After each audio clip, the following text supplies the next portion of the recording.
Are you tired of telling that story? You know the one I'm talking about, the hurtful one, the painful one, the one that keeps you from your potential. Are you tired of being frustrated because you are doing all of the things, or at least you think you are, and you just can't seem to get ahead? You have reached a ceiling, you have reached a plateau, or maybe even the plateau looks real good for you because you are on the ground and you would love to plateau. Well, this episode is the one for you because we are speaking with Suzanne Longstreet, who is a mental fitness coach. She is a coach that has coached six-figure business owners to become seven-figure business owners as she teaches them to blast through their limiting thought patterns, rewire their minds for success, and achieve, again, seven-figure revenues annually. Through her coaching work, Suzanne has empowered many women to break through their own glass ceilings, bust through those plateaus, and unlock their full potential. Using a combination of powerful techniques like neuro-linguistic programming, or you might know it as NLP, hypnosis, positive intelligence, quantum linguistics, timeline therapy, and neuroscience, Suzanne guides clients to reprogram their unconscious minds and overcome the limiting beliefs and negative thought patterns that hold them back. This episode was really transformative for me. And no, I do not say that in front of every episode. And if you've been listening, you know that that is true.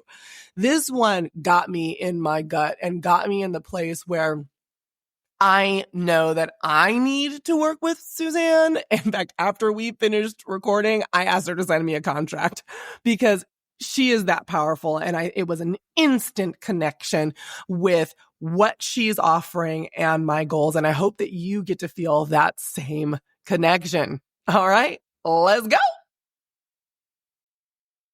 Welcome to the Flourishing Entrepreneur Podcast with Alea Harris. If you're looking for actionable ways to overcome communication and differentiation challenges by sharing radically authentic stories, you are in the right place. Listen in and learn how to stand in the power of your unique narrative to transform your personal life, business, and workplace culture. And now, your host, award-winning international speaker, strategic storytelling consultant, and Japanese whiskey lover, Ruby Coral's mom, Alea Harris.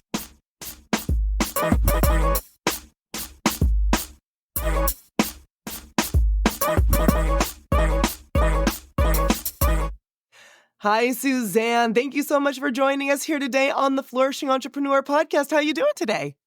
I'm so well. Thank you. I'm so excited to be here with you. I'm excited to have you. And we were talking about some really interesting topics before I pressed record. But before we get into potentially that and other things, let's have you tell the people in about 2 or 3 sentences who you are and what you do. Who I am. I am a mental fitness coach. I coach female entrepreneurs who are stuck at six figures and in overwhelm and frustration and self-doubt to get out of that place, overcome the resistance, clear the root problems so that they can go out into the world and make more money. I like making more money. Oh, good. Yeah, Okay. I think that you're talking to the right people and the right crowd because I think, all of our listeners like to make more money as well. So you're in the right place, Suzanne. Yay. When you work with your clients, what are some common root problems that you see? So in the work that I do, I get them right down to the feeling of powerlessness or unworthiness or even unlovable. And then, of course, there's the other one, which is not good enough. Because we all have a version of that playing around. And that when we have those deep, deep, deep roots that are basically weeds, they're not serving us. We need to go out and remove them. And it's not just about clipping them off at the top. I love to garden. You're going to hear and I love flowers. I don't know if you could tell that. I would love to be in your flowers. Look at me and they scream because they know that they have met their end. So that is a true gift, Suzanne. I do love my gardening. So, and I'm starting to play with an orchid. So, we're just starting to see that. But if you can just get it at the right place and pull it all the way out and get all the roots, then it's amazing how people really shift in their identity. They become a different person, and yet they don't feel any difference. The work that I do, honestly, is convincing them that the problem is gone. Interesting. Convincing them that the problem was gone. Do you believe that how do I say this? Do you believe that there is a problem, or there was a true problem, or it was just a belief that shift? No. I believe that it was a true problem. Uh-huh. And the true problem is that they truly believed at some point in their life that they were one of those root problems. Mm-hmm. Not good enough, powerless, unlovable, or unworthy. They made a decision, usually before the age of 7, that that's how they're going to do it. And guess why they did it? For protection. Oh my God. This is like telling my story. So, story time with Alea. Welcome in. I, at the time of this recording a little while ago, I just produced my very first in-person speaking engagement, which was very cool. There were 10 speakers, me being one of them, and they were all short stories about women and women's issues, and all of us had our own stories. And mine was literally about my daddy issues and how from a young age, my dad was in my life, but he embedded in me that I was not good enough by the actions that he took, that I wasn't worthy. So there was one time when, and literally in the story, I say I'm about 7, where he was with his girlfriend they were living together, and she had her 2 kids. And the girlfriend told him, oh no, Leia's staying with us for the summer, but don't give her an allowance. Just give it to my kid. And he took a little $5 bill out of my little hand and gave it to her son. And I remember that distinctly. And it was little moments, one after the other, that embedded to me I wasn't worthy, I wasn't worth it, I wasn't valuable. And you're absolutely right. That ran my pricing as an entrepreneur, ran the gigs that I would go after. It also embedded in me like, oh, I'm not one of the people that get the cool things. I'm not one of the rich people. I'm not one of those people over there, the beautiful, wonderful people. I'm not one of them. And so it's when you're saying that these ideas embed at such a young age, I really, really resonate with that. So not that I am wanting free coaching or anything. I am. What is No problem. what is something that you do to help people? And it doesn't need to be everything. Maybe one cool, clear thing that you do to help people shift that belief and to realize that that problem is gone. Yeah, I have an incredible technique, and it's using hypnosis. And first of all, we identify it. We first have to go in and figure out what it is. And sometimes in the session, the unconscious mind will bring up a story like that. Like just me talking about it, you were able to go wham right to that thing. And that often happens because the unconscious mind is looking for somebody safe, somebody that they like, that they can share this information. And then it'll say, okay, you're ready. We can bring this up now for you. And then what I'm going to be doing, what I look for is all the other times when find out how your brain's doing the problem, run the strategy, like what's the trigger right through the behavior. And then I'm really looking we spend hours looking through this. It takes about 3 hours at the beginning and to just get to what you identify. So you very quickly went there with not good enough and unworthy. Oh no, girl, this is years of work here. Oh, okay. Yeah, no. Okay. So in my session, it's about 90 minutes to get there. I love it. I remember, I will get to the technique, but I just want to take a little side jaunt over. I was my first ever, I learned this technique in 2015. And I went to a past client who is a registered psychotherapist and a cognitive behavioral therapist. So like she has some credibility and some credentials. And I said to her, hey, I've learned this new technique. Would you want to do it with me? She goes, yeah, sure. And so I went through and I did the whole process with her. And she really was going in. I like to choose to work with people that are analytical. And she was going in to prove me that it wasn't going to work. Good first client to work with, Suzanne. And after 90 minutes, she looked at me with disgust on her face. And I'm like, So I'm brand new to this technique. I've been coaching before, but brand new to the NLP, neuro-linguistic programming and hypnosis technique. And I was like, what's going on? She goes, you have uncovered my root problem in less than 3 hours, and it took my psychiatrist 18 months. She was not happy with me or the process, but she continued. We did the work, and she went and fired her psychiatrist. If you're a psychiatrist listening, do not feel threatened. Sorry. Do not feel threatened. You have other worth and value. Exactly. All techniques work. We just need to do different things. So when we get to the root problem, we identify it and how you're doing the problem. Then the next session is all about, we do something called timeline therapy, and we go up above your timeline and out into the past to before the event happened, get the learnings from that. And those become your affirmations that you then say for the rest of your life. Because this is your real truth. Because what you've been telling yourself may not be your real truth. You might be programming things that aren't serving you, believing that they are, and they're not. Yeah, I love the thought of writing a new story. That's, I'm a strategic storytelling consultant and a speaker. So that's what I do. I use stories and storytelling to help people understand their world and then the world that they want to create. And that sounds very similar to what you're doing. How did you get into doing this, Suzanne? Yeah. So I got to step back to a couple of years before. I married a not so nice man, narcissist, abuser, not a kind person. And I stayed in that relationship for just under 3 years. And I was like, okay, I'm out. Phew, that's done. What I didn't realize is that his voice lived inside of me for many, many years. So I'd be doing something in the kitchen and I'd hear his voice. And it really kept me stuck in a cage, not in a relationship, not having good friendships, not like just really basically working. I was working. I had a corporate career job. And then I just thought I was doing fine, but I thought everybody else was the problem. And it was 20 years, too long. Yeah. And I'd started a business coaching business. And I kept sabotaging it. I would create great results and then connect with great influencers and they'd refer business to me and I had some success. And then I would sabotage the relationships. And I thought, and it was always them. They were doing something to me.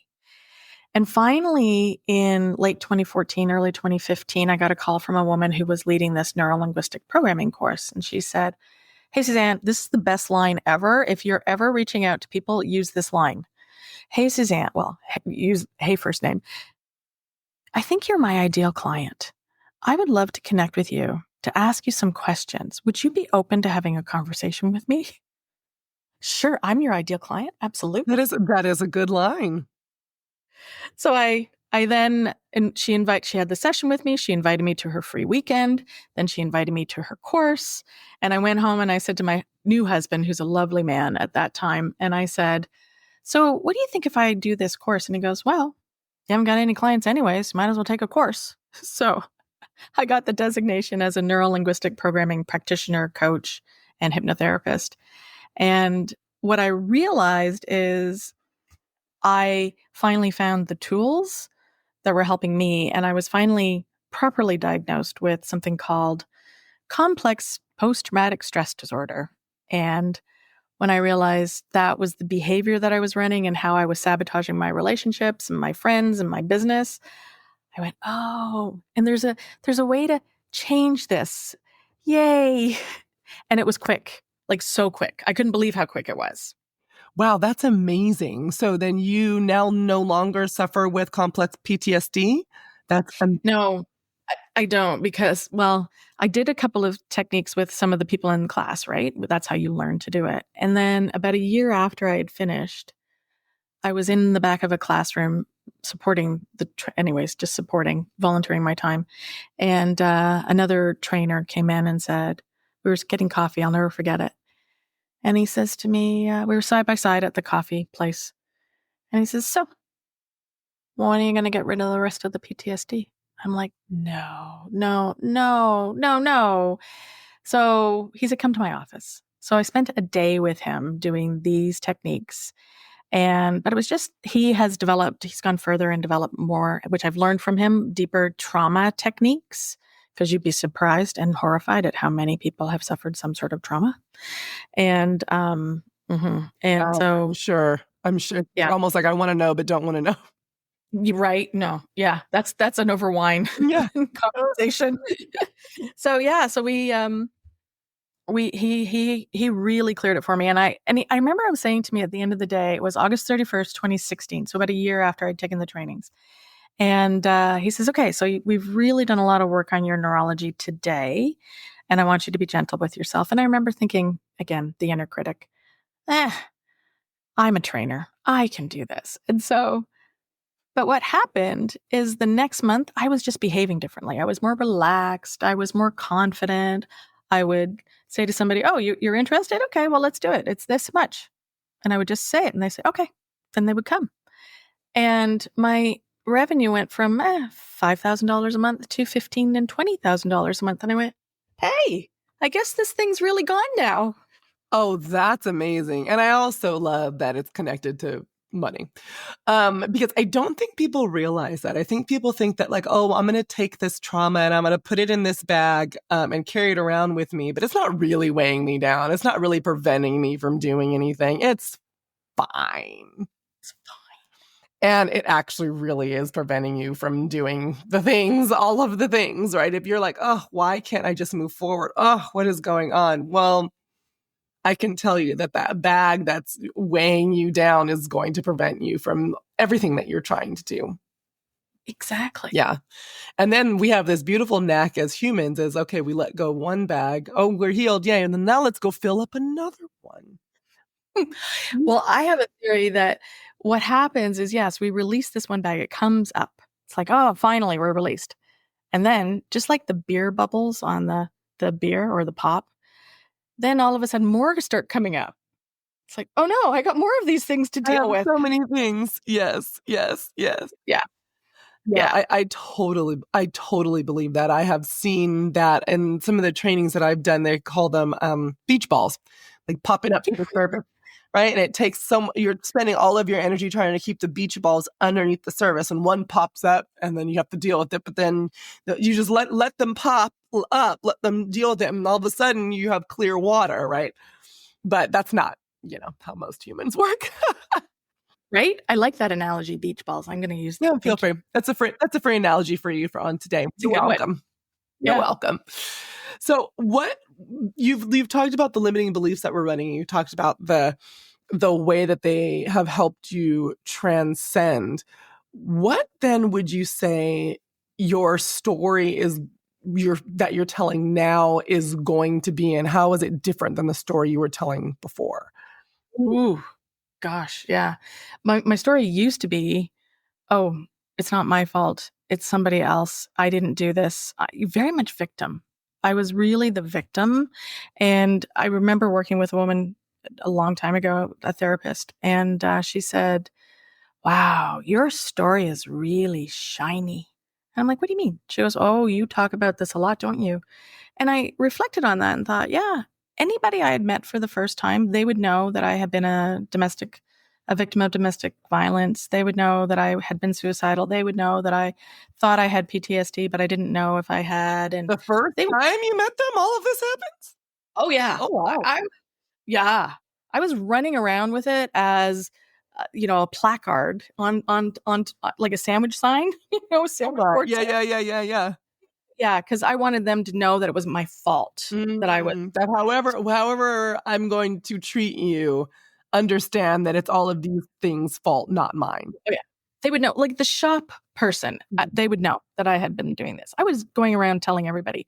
And it wasn't until she reflected it back to me, I thought, oh, I actually have been. But then I didn't know how not to do that. I could only do that.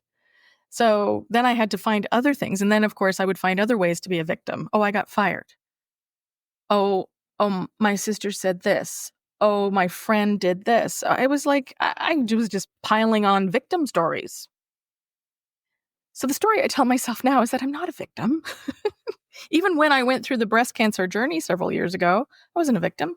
I took it as, this is my health journey.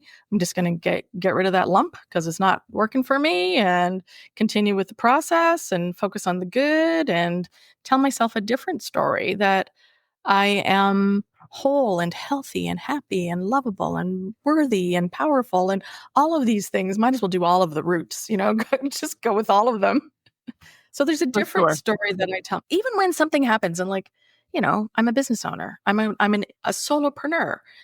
The market happens, the client comes, the client doesn't come. Even when things happen, it's like, okay, next, moving on. It's a much more resilient place rather than oh, woe is me. Well, of course they didn't come, because like that. Yeah, that makes sense. Why, in your thought or expert opinion, do people like being in the victim place? Because if we're honest, people are victims because they like it. They're not going to tell you that, but it's the truth. Why do they do that? My opinion, my belief is that, and I know I did it, to get the attention. There's an energy that we get from other people that we think we need. And so we do it to get the attention. What does the It's filling up. attention give it? Like, why would a victim want attention? I'm not understanding the connection between those two. Yeah, well, I know, for me, I remember I didn't get a lot of attention as a kid. Like, I was one of 4 kids. I didn't get a lot of attention. And so the way that I got attention from mommy was if I broke my leg. Was what happened. This is horrific. My sister burned herself very badly when I was 2 and she was 10 months old. And so all of a sudden, the injured party in my family, my sister, got all the attention. So I then, as a little kid, went, oh, hurt equals attention. Victim equals attention. And that was the story I learned before I could talk. Wow. That is so powerful. Imagine, dear listener, if you worked with Suzanne and you could identify as clearly as she is all of your stories, and then more importantly, stop telling them. Stop the insanity. Stop the story. Because if you did it, if you were doing it as a little kid, you're doing it in your business today. Mm-hmm. Absolutely. You're doing it today. And you probably don't even realize how heavy you are, or maybe you do. And there is a sense of helplessness with the weight. I've gone through postpartum depression and anxiety. And there is this weight when you're in it. You're like, oh, I don't even know how to move through this or get help with this or lift this off. Well, if you're listening, I have a resource for you. Her name happens to be Suzanne Longstreet. She's the one who's been talking to you this whole time about her techniques. So that you can find the weight off. And also, if it feels cloudy, I guess, I felt like that as well. It's like I'm trying to put one foot in front of the other, but there's a fog that I'm moving through, a confusion that I'm moving through, right? Well, you might just need someone to help you clear the confusion. I think that there's also, if you're my personality type, I don't victim well. I superhero it out. The exact opposite end of the spectrum, but equally as detrimental, right? I'm not going to be a victim, but I will power through everything. There's a brick wall? No, there's not. I'm going to use my bare hands to claw that thing down. So do I need help? No, I got this. Do I know that there's a weight there? Yeah, I do, but I can take it off myself. I can do anything myself. I am an independent woman, right? Jeez Louise. It's exhausting. It is exhausting. Exhausting. So, and that's just it. It is exhausting. I had one client who, you were talking about fog and cloudiness. I had a client I was working with in 2020, and not the greatest time to be a videographer in 2020. Right. And she came to me and she said, Suzanne, I just have this muddled thinking and I don't know what's going on. And she had a good business. She was at mid six figures, like good business, but it was a pandemic. And we worked together. We cleared the problem at the root. And then afterwards, she looked at me. We've been working together a couple of months. She goes, Suzanne, I just got a message from my team. We're going to crack 7 figures this year by August. I've never done that. And she said, it was just, we didn't even work on the business. We were working on like childhood issues, but the business flourished. So how did that happen? What you gave some examples of how that happened for you, but do you know how that happened for her? What was she doing differently? The story she was telling herself was that she wasn't lovable and she had to do more to people please with her team, her clients, and everybody. And so then when that was released, she didn't have to expend all that extra effort doing extra things. She was just her natural person and her natural loving, lovable self. And people gravitated to her more. Things happened more. She was able to stand up and not discount as much. And she got more jobs and the team came together and supported her. She turned out she had a really loving team. She even puts that, it's all on my website under success stories. That's why I can talk about it. And because otherwise it's confidential. But yeah, she just realized that she was lovable and therefore everybody else, the filter changed inside of her head, the way that she was looking at the world. And then everything shifted. For you, is there a connection between the story that you're telling in your head and the grander connected universe? So if I tell a story in my head and I shift a story in my head and I shift a behavior that I am doing, like if I am, like you said, discounting, if I was discounting and now I stop discounting, then I will make more money. That's cut and dry. But I'm also hearing from you that there's something about just shifting the story and then how your energy shifts and then the things that magnetize towards you. Would you also say that there's a connection there that's maybe not so cut and dry? So what I've seen, NLP has a lot of names for things. So reticular activating system, which is an actual part of your brain, and it's a filter that we run. And so it's how we look at the world. We were just talking about this, my husband and I, at lunch. And how you and your husband talk about the reticular activation system over lunch? No, we didn't talk about that. We talked about how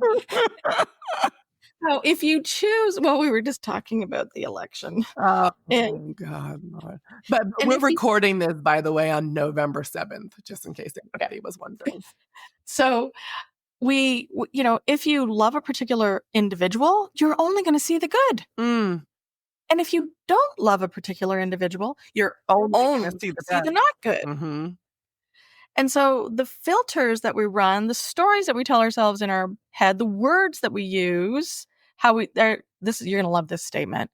Your words don't define your world. Your words create your world. Absolutely. Mm-hmm. Right?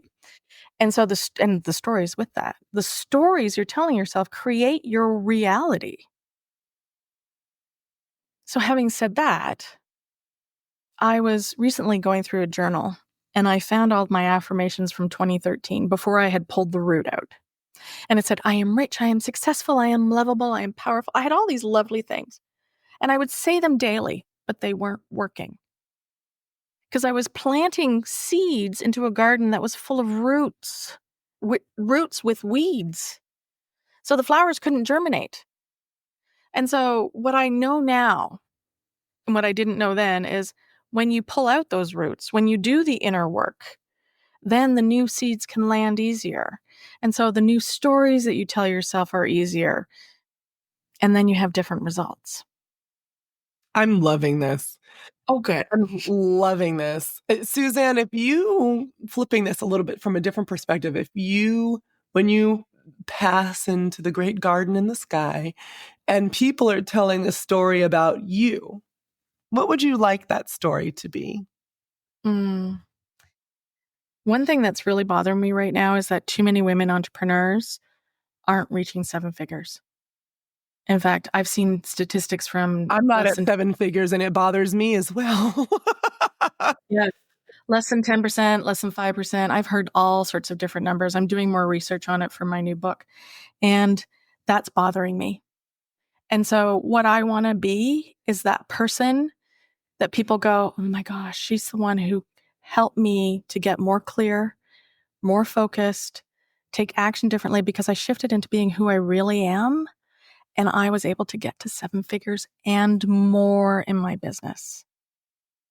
I already have a beautiful group of 12 entrepreneurs that I've worked with to get them from anywhere from 120 up to $1 million and more. And that's what I want to be known as. And that's what I want is one of my clients calls me the millionaire maker. I mean, there's worse titles. That's a pretty cool one, Suzanne. Especially when someone calls it, if someone gives it to you and you don't take it for yourself. Oh, I didn't. Yeah, I didn't. I kind of went like, and you'll notice even when I told you my title today, I didn't mention that. Yeah. You're not like, on the podcast, please make sure under my name it says millionaire maker. Thank you so much. And I am co-writing a book called The Millionaire Codes to Success coming out next year in 2025. Oh, I love that. We'll have to have you back so we can hear all about that. And my co-author. Yes, you'll love her. Oh, and I love that. I love interviewing more than one person at once. Okay. Are there any final words of wisdom that you would like to leave our dear, dear listeners with today? You have all the resources inside of you to be the success that you desire. If you're willing to let go of what's not serving you. I'm going to let that soak in for everybody. I had to let that soak in for me because it is so, so true. Suzanne, this was a pleasure. There's so many other things that I wanted to talk about. I had to keep myself focused. Because I find you to be just a joy and a multi-layered just blessing. So thank you for being here with us today. I appreciate your time. I thank you. This has just been delightful. Thank you. This is so lovely. Wow. What a powerful experience with Suzanne, right? So I have a question for you. What stories are you wanting to change? Do you even know? And if you don't, maybe you should work with Suzanne. It could be good. It could be good for you. And if you do know, what are the steps that you're going to take? Because only when your story changes will your life change. Only when your thoughts and your beliefs and your patterns of behavior change will you be able to break through those barriers, bust through those plateaus, and reach your goals. And that's what I want for you.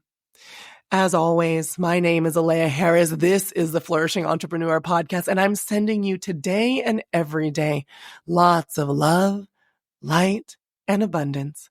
Bye for now. Thank you for listening to this episode of the Flourishing Entrepreneur Podcast with Alea Harris. Vibing with what you hear? Leave a 5-star review to spread the love, and be sure to click subscribe. We wish you love, light, and abundance. See you next time.